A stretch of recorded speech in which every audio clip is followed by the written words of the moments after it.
Hi అండి అందరికీ. నా పేరు అంబిక. వెల్కమ్ బ్యాక్ టు విన్నీ చేతి వంట. ఈరోజు విన్నీ చేతి వంటలో రైస్, రోటీ, చపాతీ అలాగే జొన్న రొట్టెల్లో కూడా ఎంతో రుచిగా ఉండే స్పైసెస్ తక్కువతో ఏట మాంసం కూరని ఏ విధంగా తయారు చేసుకోవచ్చో చూపిస్తానండి. అలాగే ఈ మటన్ పీస్ అనేది కూడా చాలా మెత్తగా ఉడుకుతుంది. ఒకసారి నేను చెప్పే ఈ ప్రాసెస్ని కనుక ఒకసారి ఫాలో అవుతారని చెప్పి వీడియో పోస్ట్ చేస్తున్నానండి. మరి ఈ కూరని ఏ విధంగా తయారు చేసుకోవాలో చూసేద్దాం పదండి. ముందుగా స్టవ్ వెలిగించి నేను ఇక్కడ ఒక మందపాటి గిన్నెని పెట్టుకున్నానండి. దీనిలో ఒక 2 గరిటెలు నూనె వేసుకుని దానిలో 2 లవంగాలు, ఒక యాలక్కాయని, చిన్న చెక్క ముక్కని, అలాగే బిర్యానీ ఆకును కూడా వేసి కొద్దిగా ఫ్రై చేసుకోవాలి. ఇవి ఫ్రై అయిన తర్వాత ఒక ఉల్లిపాయని, పెద్ద ఉల్లిపాయని సన్నగా పొడుగ్గా కట్ చేసుకుని, అలాగే ఒక 2 పచ్చిమిరపకాయలు కూడా కట్ చేసి ఆయిల్లో వేసుకోవాలి. ఇవి కొద్దిగా ఫ్రై అయిన తర్వాత ఒక కరివేపాకు రెబ్బ కూడా వేస్తున్నాను. ఈ కరివేపాకు వేయటం వల్ల స్మెల్ కూడా చాలా బాగుంటుందండి. ఇవి కూడా వేసిన తర్వాత ఇవి దోరగా వేగిన తర్వాత దీనిలో 1 టేబుల్ స్పూన్ అల్లం వెల్లుల్లి పేస్ట్ని వేసుకోవాలి. ఈ అల్లం వెల్లుల్లి పేస్ట్ అనేది అప్పటికప్పుడు నూరిందైతే బాగుంటుంది.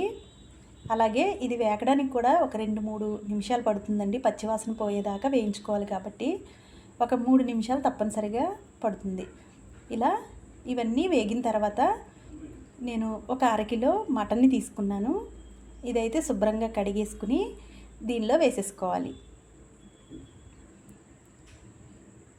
ఇది కూడా వేసేసుకున్న తర్వాత ఒకసారి కలిపి కొద్దిగా ఉప్పుని, అలాగే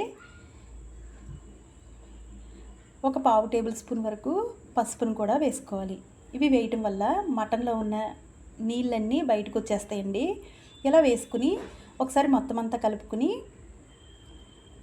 ఒక 5 నిమిషాల పాటు మూత పెట్టి హై ఫ్లేమ్లో పెట్టుకుని మగ్గించుకోవాలి.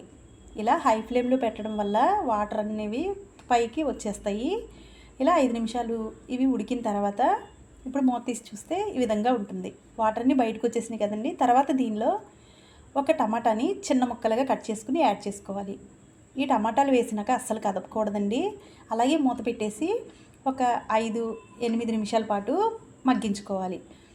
ఇలా మగ్గటం వల్ల అస్సలు కదపకపోతే త్వరగా మగ్గుతాయండి టమాటాలు అనేవి. ఒకసారి ఈ విధంగా కలుపుకున్న తర్వాత దీనిలో మీరు తినే కారాన్ని బట్టి కారం వేసుకోవాలి. నేను ఇక్కడ 1.5 స్పూన్ల వరకు కారం వేసాను. మీరు కావాలి అంటే 2 స్పూన్లు వేసుకోవచ్చండి. ఇది మొత్తం కలిసిన తర్వాత దీనిలో 1 గ్లాస్ వరకు నీళ్ళు పోసేసుకోవాలి. ఈ మటన్ ఉడకడానికి 1 గ్లాస్ నీళ్ళు పడతాయండి. ఇలా నీళ్ళు పోసేసి మూత పెట్టుకుని ఒక 20 నిమిషాల పాటు మూత పెట్టుకుని లో ఫ్లేమ్లో ఉడికించుకోవాలి. ఈ విధంగా కూర కొంచెం దగ్గర పడుతుందండి. మీరు కావాలి అంటే ఇంకొద్దిగా దగ్గర పడే వరకు ఉడికించుకోవచ్చు.